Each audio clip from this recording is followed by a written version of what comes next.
Hace unos días vi un video de Marion Cotillard, la actriz francesa, en Criterion Collection, esos videos que hace Criterion con actores, actrices, directores, en una especie de biblioteca que tienen de películas, y los actores o los cineastas eligen algunas películas que les gustan, como vieron, que les son importantes en su vida, y cuentan por qué les son importantes. Y bueno, ella, Marion, elige algunas películas y cuenta, y en un momento se pone a hablar de sus dudas acerca del valor de la actuación o del trabajo de la actuación, que por momentos se pregunta cuál es el sentido de actuar estando el mundo como está, cuál es el sentido de hacer cine, cuál es el sentido de ser actriz. Y cuenta ella en el video que una vez él le compartió esas ideas, esas dudas a un amigo o a una persona, no me acuerdo quién era, y este sujeto le preguntó, ¿a vos te gusta ver películas? Y Marion responde, sí, me encanta ver películas. Y él le pregunta, bueno, ¿qué te gusta de ver películas? ¿Por qué te gusta ver películas? Y ella responde, porque me hacen sentir viva. Y entonces él le dice, bueno, ¿no es razón suficiente para hacer cine? Si las películas te hacen sentir viva, ¿no es hermoso compartir esa posibilidad con las personas? ¿No es hermoso hacer obras para que las personas puedan sentirse más vivas? ¿No es eso lo que queremos? No sé si la tienen a Marion Cotillard, seguramente sí, es muy conocida. Bueno, tal vez su gran éxito fue La Vie en Rose, La Vida en Rosa, donde hizo de Edith Piaf, creo que en el 2008, que ganó Oscar y BAFTA y miles de premios. Estuvo también en una película que se llama Taxi, creo que ahí es donde se hizo más, como que empezó a hacerse más conocida, una película de Luc Besson. Bueno, en Inception de Nolan, estuvo en otra de Nolan, hizo un montón de... Creo que una de sus primeras películas es La Belle Verte, La Bella Verde, una película de 1996 de Colin Serrault, una película francesa que es impresionante. No sé si la vieron, si no la viste te la recomiendo. La Bella Verde, o creo que en algunas traducciones le ponen El Planeta Verde. Bueno, La Belle Verte. Y es una película, es una comedia, pero a la vez es un drama, o por decirlo así, por usar esas palabras. Es una película sobre unos extraterrestres. La película empieza con una reunión de pueblos de diferentes planetas en un planeta. Se juntan para hacer su reunión anual y ver cómo están las cosas en sus diferentes planetas, qué necesitan, hacer intercambios. Y de repente alguien pregunta por la Tierra, ¿y cómo estamos en la Tierra? Y todos se quedan callados, nadie quiere decir nada. Y bueno, cuentan que en la Tierra están muy atrasados todavía manejando autos y esas cosas. Y es todo muy desde la parodia, desde el humor. Tiene un sentido del humor muy hermoso la película. Colin Serrault, que es la directora y que fue la guionista, también es la protagonista, que es una de estas extraterrestres que es enviada a la Tierra a ver cómo están las cosas y mandar un reporte. Y cuando llega a la Tierra se quiere matar porque ve que todo es un desastre, camina por las calles de París y pisa caca de perro. Y la comida le parece un asco, no puede comer, entonces se tiene que ir a recargar energéticamente abrazando bebés. Se mete en un hospital porque la forma de recargarse energéticamente, como no puede comer la comida chatarra que hay en la Tierra, es abrazar bebés y pasar un rato a dormir con bebés, y los bebés la recargan y se infiltra en un hospital, y una de las enfermeras del hospital es Marion Cotillard, y ahí entra ella. Y hay algo hermoso, tal vez de las cosas más hermosas de la película, que es que los extraterrestres tienen una tecnología para desconectar a la gente. Con un gesto, con las manos en la cabeza y tirando la cabeza para atrás y abriendo mucho los ojos, tienen la posibilidad de desconectar a alguien que está muy neurotizado, digamos, hiperconectado a la Matrix, por decirlo así. Y entonces, los extraterrestres, viene primero ella, después vienen los hijos, y tienen ese poder, y desconectan a un doctor, a las enfermeras, a gente en la calle. Y es muy hermoso ver los momentos en los que hay un momento en que el doctor se está peleando con un tipo en la calle porque lo tocó con el auto y le arrugó un poquito el espejo retrovisor, y hacen un drama neurótico infernal por lo terrible. C'est terrible, le dice, lo terrible de que el tipo le haya abollado el espejo retrovisor como si fuera lo peor del mundo. Está exacerbada esta idea de que los humanos estamos totalmente poseídos por nuestra neurosis. Y en un momento, creo que es ella que está ahí en la escena, y le tira un rayo de desconexión al tipo que está sacado porque le rompieron el espejo retrovisor y el tipo se desconecta y su cuerpo cambia totalmente. Es bastante clownesca la película y la expresividad de su cuerpo cambia y se va caminando y creo que abraza un árbol o algo así. Y bueno, la película esa tiene algo muy hermoso en relación a esta idea de desconectarnos de la neurosis. Llamo neurosis no la uso en un sentido clínico o no sé cómo la usa el psicoanálisis exactamente, creo que tiene que ver. Yo uso la palabra neurosis para hablar de esa incapacidad que tenemos para tomar distancia de la ficción que gobierna nuestra vida, digamos del ego, que es un mapa de ficciones. A eso llamo neurosis, esa incapacidad de desconectar de ese circuito cerrado de interpretaciones y relatos que nos llevan a vivir el mundo muy en función de los mapas que el ego hace del mundo, que eso no es la realidad, es una porción acotada de la realidad, es una ficción. Es lo que nos permite sobrevivir. Los humanos sobrevivimos en base a ficciones, esto lo vengo diciendo hace mucho tiempo y no es una idea mía. Los humanos somos un animal que sobrevive en base a ficciones, pero también en base a ficciones se neurotiza, porque las ficciones son un entramado de relatos tan poderosos, que nos cuesta mucho despegarnos. A eso le llamo neurosis, al quedar en ese circuito, en ese cortocircuito, ese circuito cerrado, que nos lleva a vivir la vida como si la vida fuera un mapa, el mapa del ego. Entonces la película pone en escena de una manera muy hermosa, muy graciosa y muy conmovedora. Yo la vi varias veces y siempre me conmueve mucho. Es muy profunda la película. Creo que generó bastante revuelo. No estoy seguro de si esto es un mito urbano o qué, pero me suena que estuvo prohibida la película por el poder que tiene por ahí. Esto es un mito, no lo sé, compruébenlo si quieren. Bueno, me puse a hablar de La Bella Verde porque estaba hablando de Marion Cotillard, que creo que hace unos días cumplió 50 años, Marion. Bueno, hermosa actriz, gran actriz. Y empecé por ahí para animármele a la pregunta de por qué hago ficción, que es una pregunta que me interesa mucho y que me parece que los creadores, las creadoras de ficción tenemos que hacernos, porque reflexionar sobre la actividad es muy importante. La actividad se nutre mucho de nuestra reflexión. Para mí crear arte va de la mano con reflexionar sobre el arte o en el arte, más que sobre en el arte como una forma de pensar, como una manera sensible, física, muy concreta de generar pensamiento material, ¿sí? No pensamiento abstracto. El arte piensa en cuerpo, piensa en materia, piensa en formas. Entonces para mí es muy valiosa esta pregunta: ¿por qué hago ficción? ¿O por qué veo ficción? Y bueno, hace unos pocos días tuve un insight nocturno en una noche de insomnio. Estaba dando vueltas en la cama y me sucedió toda una pequeña situación que les quiero contar porque fue muy hermosa, que me llevó a una pequeña revelación acerca de esta pregunta: ¿por qué hago ficción? Para que se entienda la escena, tengo que contarles lo siguiente. Estoy dirigiendo una obra de teatro que también escribí o estoy terminando de escribir, y dirijo con 3 actrices, que va muy bien el proceso. Ahora, hace poco se sumó una persona a hacer la asistencia de dirección. Tenemos plan de estrenar con suerte en abril del 2026. Y hace unas semanas, después de un ensayo, nos sentamos a tomar un té con las 3 actrices y se empezó a dar una charla que adquirió cierta velocidad, un ritmo acelerado, no sé si acelerado, veloz. Para mí fue acelerado. Yo me paré, ellas estaban en la mesa, las 3, con el té charlando, y yo estaba de pie, un poco más lejos, apoyado en un marco de una puerta, con mi té en la mano, y en un momento una de ellas notó que yo estaba alejado de la situación. Es interesante ver la escena, porque también esto es lo que hacemos cuando creamos ficción. Cuando creamos ficción estudiamos las escenas del ser humano, las coreografías que se nos arman, y al hacer ficción armamos coreografías, armamos escenas.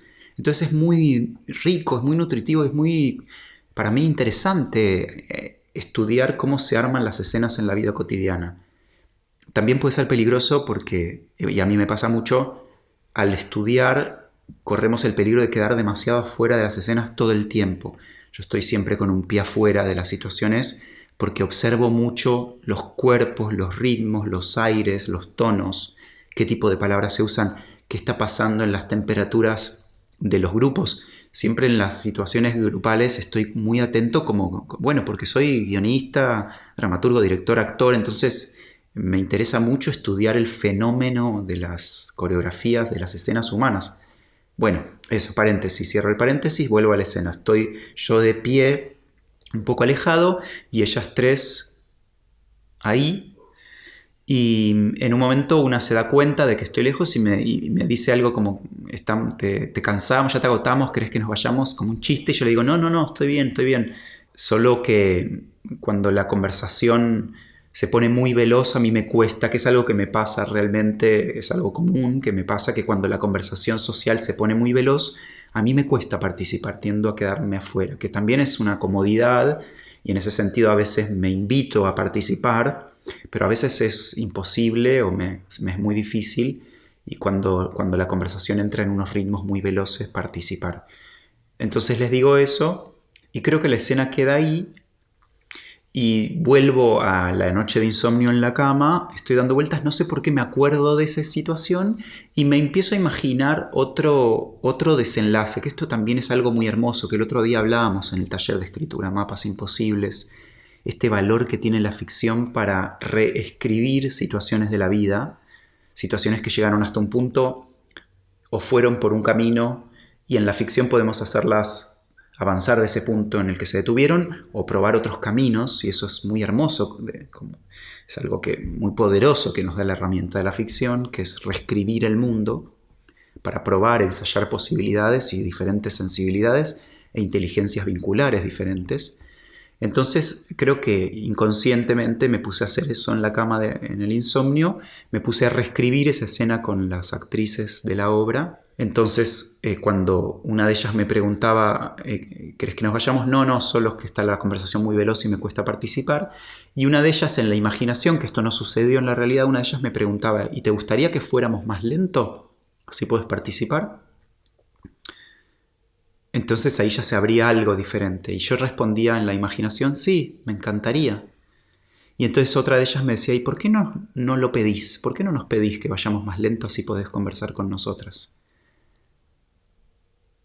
Y yo creo que fue todo muy veloz, en mi imaginación respondía, porque ya se los estoy pidiendo, es lo que hacemos en los ensayos.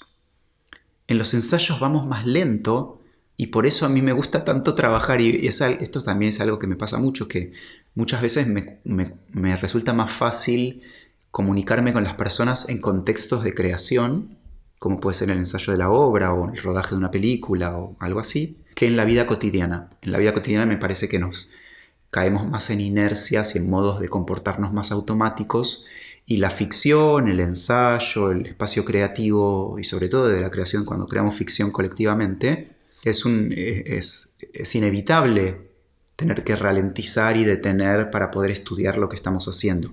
En el interior de la ficción, en este caso las tres actrices en esa ficción, ¿qué es lo que le pasa a los personajes? Estudiamos, analizamos, vemos, le damos tiempo, detenemos, pausamos, respiramos, pero también es algo que hacemos al interior del grupo de creación. No es que solo dentro de la ficción estudiamos los comportamientos humanos, sino que también nos estudiamos nosotros como grupo, como colectivo de 5 personas que están creando una pieza de ficción. Espero que esto se entienda. Entonces eso es doblemente poderoso, porque estamos dentro del campo creativo ralentizando para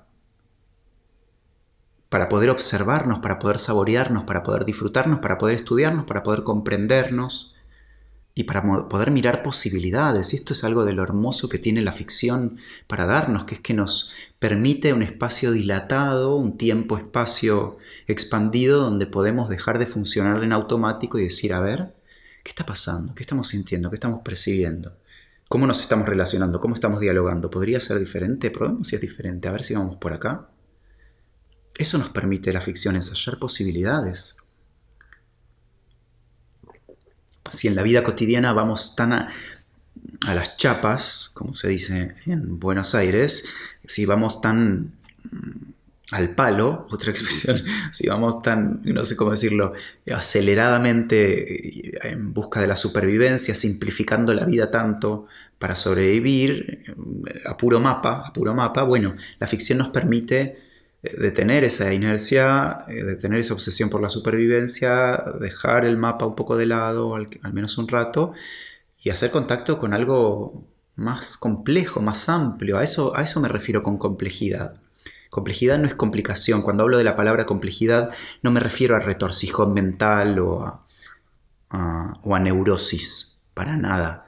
Neurosis es simplificación, neurosis es complicarse la vida por no querer salir de un relato de cómo se supone que es la vida. Eso es complicación, complejidad es algo diferente. Complejidad es la vida es compleja pero a la vez es simple. Cuando miramos una hoja que se cae del árbol, es impresionantemente complejo, pero a la vez es muy sencillo, es la naturaleza. A eso me refiero con complejidad. Complejidad es la novedad que me trae la otra persona, es la diferencia, eso es complejidad. Y eso es algo hermoso que nos permite la ficción. Hace unos días terminé de ver la serie, por lo menos la primera, no sé si seguirán, o miniserie, Too Much, Demasiado, de Lena Dunham, que está en Netflix. Y es brillante, tiene cositas que no me gustaron tanto, un poco más pop, que por momentos se pone, no sé, toca algunas zonas que no me resonaron tanto, pero la serie tiene algo brillante. En principio los dos actores, Megan Stalter, la protagonista, y Will Sharp, el protagonista también, coprotagonista, ellos son brillantes. Él me pareció fascinante. La sutileza con la que trabaja ese actor es increíble, es muy conmovedor, y ella también es impresionante cómo la lleva adelante. Por momentos me hizo acordar a la Greta Gerwig de Frances Ha, de Hannah Takes the Stairs, una cosa de personaje desorientado y atropellado, abrumado por la hipersensibilidad, que en verdad no es hiper, le decimos hipersensibilidad porque nos cuesta la intensidad. Cuando decimos qué intenso que sos, en general es algo negativo, y es muy loco que digamos que intenso para decir que no, tal persona es medio intensa, como si fuera algo negativo. Bueno, el personaje de Megan Stalter es una persona de esas que diríamos que intensa o too much, pero la serie busca reescribir esa idea del too much. Y hay una escena de ellos dos en la calle que salen de un lugar y ella le dice soy too much, y él le dice sí, sos too much, sos demasiado, pero en un buen sentido, sos un poquito demasiado, sos hermosamente demasiado. Él viene a funcionar como una posibilidad para ella de, digamos, sanar traumas que tiene en relación a sobre todo una relación anterior. La serie empieza con ella que se acaba de separar de un novio de 7 años que la maltrató bastante, sobre todo verbalmente, abusó de ella verbalmente bastante violento. Y ella sale de ahí, pero todavía está muy enamorada del tipo, que además se puso a salir con una chica divina que tiene muchos seguidores en no sé dónde, y ella está totalmente devastada, y alguien le dice ¿por qué no te vas a trabajar a Londres? Ella es de New York, se va a Londres, y ahí en Londres conoce a Will Sharp, y tienen una relación muy preciosa, y hay muchas escenas de ellos dos en donde aparece algo de la complejidad y la otredad muy curioso. Él trae una novedad para ella muy curiosa, y es interesante porque él a la vez no se presenta como un personaje idealizado, para nada, tiene un montón de carga y oscuridad, y lo vamos descubriendo de a poco a medida que avanzan los episodios y nos vamos permitiendo meternos en su mundo y revelar. Bueno, es algo normal también de las relaciones, y sobre todo las relaciones románticas, amorosas, afectivas, que al principio nos enamoramos, idealizamos al otro, y después vamos descubriendo las capas de complejidad, y esta serie se permite ir descubriendo esas capas, y es preciosa, muy divertida, muy sutil y muy conmovedora. Se las recomiendo mucho. Bueno, nada, como un ejemplo de lo que puede la ficción, La ficción puede darnos ese permiso para dilatar, para no quedarnos en la simplificación, en los esquemas de buenos y malos, buenos versus malos, superhéroes y villanos, y permitirnos otras cosas, percibir diferente, tiempo, extremos de cómo la ficción puede ser llevada a extremos. Pensé en 2 extremos para nombrar el cine de Béla Tarr. No sé si vieron las películas de Béla Tarr, me salté del pop de Lena Dunham a un costado muy diferente del cine. Béla Tarr, cineasta húngaro, que se retiró del cine en 2011, creo que hizo su última peli y dijo, no, sigo El caballo de Turín, que a mí me costó esa, pero hay dos películas de él que para mí son impresionantes, que las vi en el cine cuando lo trajeron. Vino Béla Tarr hace muchos años al Bafisi, al Festival de Cine Independiente de Buenos Aires, hace muchísimos años. Yo no sé si todavía no estaba estudiando cine. Y pasaron dos de sus grandes pelis. Satan Tango, que es una película de 7 horas. La pasaron entera con 2 breaks. Y otra que se llama Werkmeister Harmoniak, las armonías Werkmeister, que dura 3. Son impresionantes. Fue muy conmovedor tener esas experiencias en el cine. Fui con unos amigos. A la salida fuimos a hablar con Béla Tarr. Y él se entusiasmó de que habíamos entendido algo de la peli, que él lo veía igual. Medio que lo arrinconamos contra una pared del Hoyts Abasto, de los cines. Y estábamos muy entusiasmados con su peli como cinéfilos, con un amigo, mi amigo Nacho, un amigo del secundario. Y él se puso contento de que unos niños tan jóvenes se conmovieran con sus películas de 7 horas, blanco y negro. Bueno, Béla Tarr explícitamente, y él lo dijo, a mí las historias no me interesan tanto, a mí del cine lo que más me interesa no son las historias, y uno cuando ve esas películas dice, claro, hay historias, pero lo más importante es la experiencia perceptiva de caminar con unos personajes por planos que duran minutos. Hay un plano, creo que es en Werkmeister Harmoniak, del protagonista y otro personaje de perfil caminando y caminando y caminando, y la cámara lo sigue, lo sigue, lo sigue, lo sigue, lo sigue, lo sigue, y el plano dura y dura y dura y dura, y uno entra en una experiencia perceptiva que ya pierde la narración, se cae, la historia, el relato se cae, y uno entra en otra cosa, como sucede también en ciertas películas de Gus Van Sant, el cineasta norteamericano, que creo que en la trilogía de la muerte sobre todo se puso a investigar con esas temporalidades, explícitamente influenciado por Béla Tarr. Creo que la que a mí más me gusta es Jerry, del 2003, creo, algo así, con Casey Affleck y Matt Damon, que son 2 chicos que se pierden en el desierto. Algunas escenas las filmaron acá en Argentina. Son 2 chicos que se pierden en el desierto y de repente caminan y caminan y caminan, y la cámara camina y camina y camina y camina, y los planos duran y duran y duran, y ahí uno deja, las ideas se caen, la narración se cae, y uno entra en una experiencia perceptiva de detención del tiempo, y la ficción también nos permite eso, porque la ficción no es solo comprender ideas, también es entrar en otros ritmos perceptivos. Y en la literatura me acordé de los libros de Manuel Puig, sobre todo el Buenos Aires Affair, una novela de Manuel Puig, creo que de los 60, hermosísima. Me gustó más que Boquitas Pintadas. Si no lo leyeron a Puig, les recomiendo. En Buenos Aires Affair, Puig es una especie de policial. Puig hace algo que por momentos detiene el avance narrativo, como si la escena se congelara, y entra en unas descripciones de párrafos. Ay, podría haber elegido algo. Bueno, no tengo acá para leer. Y entra en unas descripciones de párrafos largas y largas, que es hermosísimo también. Bueno, eso, algunos ejemplos y este insight que tuve de por qué me dedico a la ficción, porque necesito ir más lento.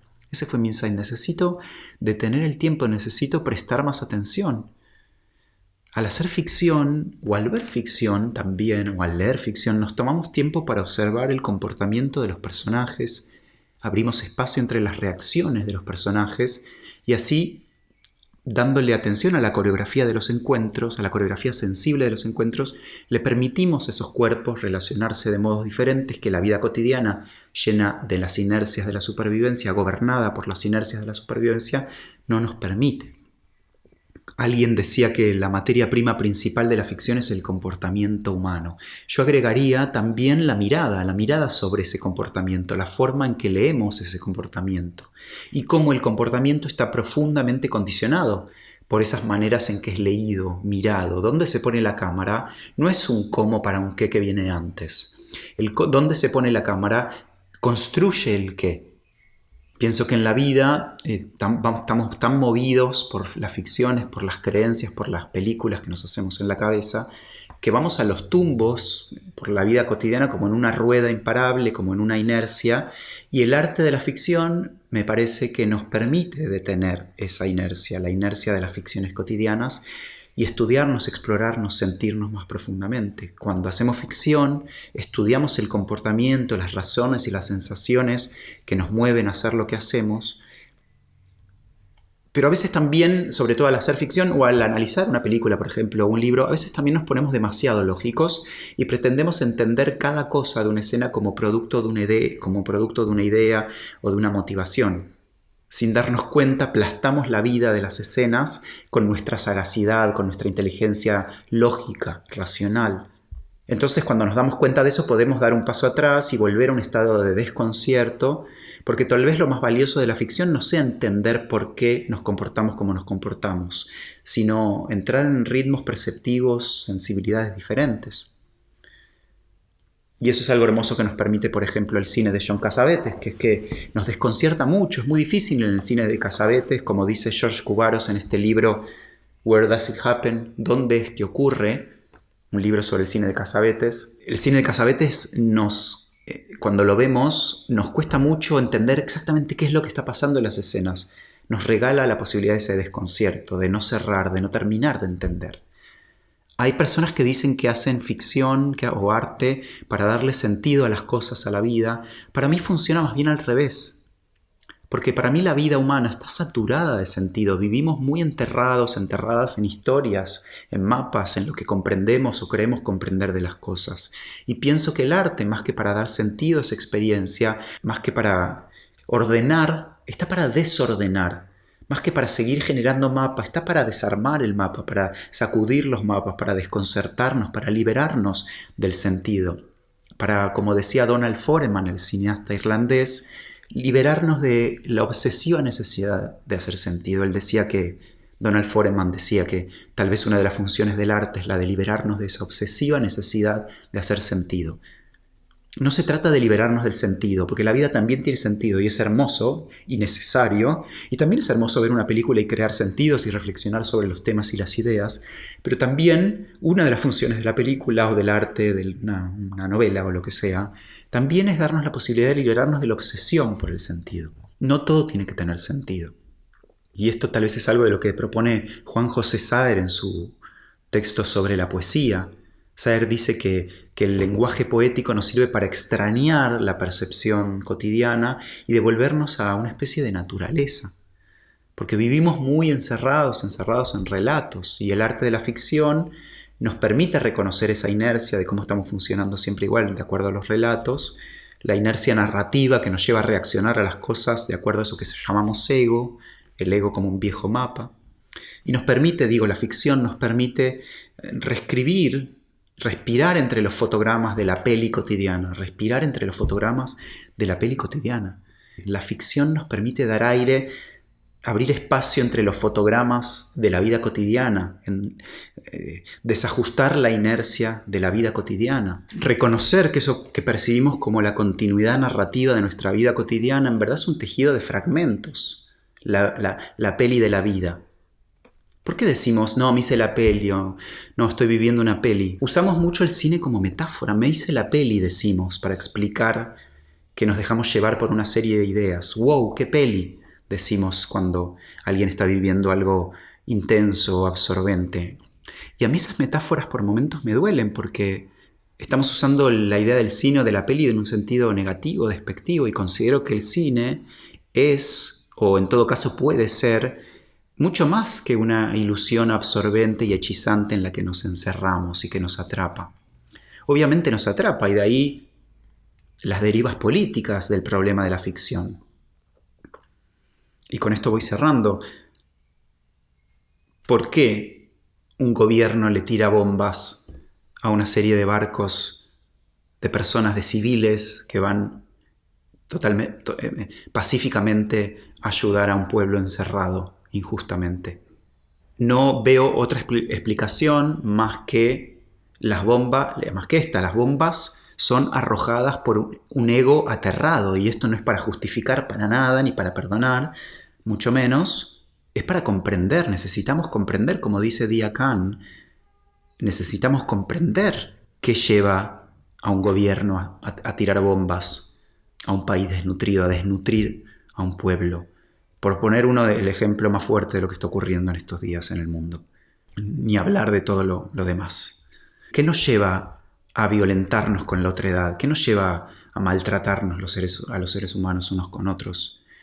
Y mi idea, y de nuevo no para justificar ni perdonar, sino para comprender, porque me parece que para trascender esta modalidad vincular necesitamos comprender qué nos lleva a la violencia. Yo no creo en el mal. ¿Qué significa el mal? O el odio. ¿Qué significa el odio o la crueldad? Bueno, me parece que hay que hacer doble clic en las palabras que usamos y estudiar qué nos lleva al comportamiento violento. Y estudiarnos nosotros también, porque aunque nosotros no estemos tirando bombas al país de enfrente, también seguramente si nos analizamos y estudiamos en la vida cotidiana, tenemos microviolencias y es muy importante estudiarlas. Ayer una amiga me contó una situación que vivió con una vecina de su casa, que se empezaron a pelear por a quién le correspondía pagar la humedad de la medianera, algo tonto que implicaba dinero, por supuesto, y la vecina la amenazó a mi amiga con hacerle juicio, llamaron a una mediadora y en el proceso de mediación terminaron llorando y abrazándose.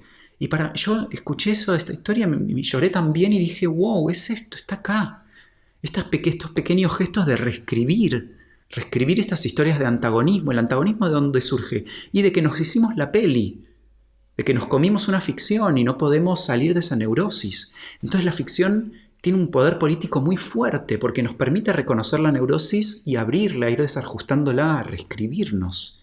Una escena de Too Much, la vitalidad que siente Marion Cotillard cuando ve una película. Si las personas que están tomando la decisión de tirar bombas se sintieran vitales, no estarían tirando bombas. Porque si se sintieran vitales, no tendrían miedo. No se podrían, hay algo que no pueden convivir, la vitalidad y el entusiasmo y la alegría de vivir no puede convivir con el miedo del ego. No puede. Entonces como decía Umberto Eco, cuando nos encontramos con el valor vitalidad del arte, más que el valor sentido o el valor belleza, el valor vitalidad. El arte nos vitaliza, y con esto vuelvo al inicio del episodio y cierro para abrir. Cuando el arte nos vitaliza, la ficción nos vitaliza, y eso tiene implicancias enormes en la individualidad y en el colectivo y en lo político. Tiramos bombas y nos maltratamos y nos violentamos con el otro porque estamos adormecidos. Y el arte nos estetiza. Etimológicamente, estética es lo que nos despierta, lo que nos sensibiliza. Cuando nos sensibilizamos, el otro deja de ser un enemigo, una amenaza. Pasa a ser una complejidad que me trae novedad, ambigüedad, ambivalencia, riqueza, posibilidad de transformación. El otro deja de ser la amenaza que tengo que eliminar y pasa a ser la oportunidad para que yo me transforme y crezca y me enriquezca.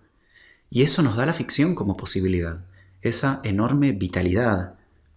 Gracias por escuchar, gracias por llegar hasta aquí. Si el episodio te interesó, me encantaría que lo compartas y que me comentes cómo te fue, que me hagas preguntas, así sigo profundizando en esta investigación. Te invito a descargar mi nuevo PDF gratuito. Es un librito digital que hice en PDF gratuito, donde sintetizo muchos años, 30 años de investigación sobre el arte de la ficción como creador de ficción, como artista y también como espectador. Vengo experimentando y reflexionando, estudiando y creando hace muchos años, y este PDF es una síntesis con algunas propuestas de investigación para que si te dedicas a la ficción puedas poner a prueba tus obras con algunas preguntas que te dejo. Y también te invito a participar del próximo taller de ficción que se llama El arte de la ficción, igual que el PDF, que voy a dar el próximo 15 de octubre, en menos de 2 semanas. Si estás escuchando esto después, probablemente haga otro y después empieza un taller un poco más largo. Te invito a entrar en mis redes y en mi web para enterarte. Acá en la descripción del episodio voy a dejar los links para enterarte de esos talleres de un día y los talleres más largos. También está el taller Mapas Imposibles, que es un taller de escritura. Bueno, te invito a participar de mis actividades, a seguirme en Instagram y a compartir este episodio y a suscribirte a mi newsletter gratuito. Al suscribirte te viene el PDF de regalo también. Mando todos los viernes información de arte y procesos creativos y el arte de la ficción. Así que te invito a suscribirte también. Y nos escuchamos en el próximo episodio.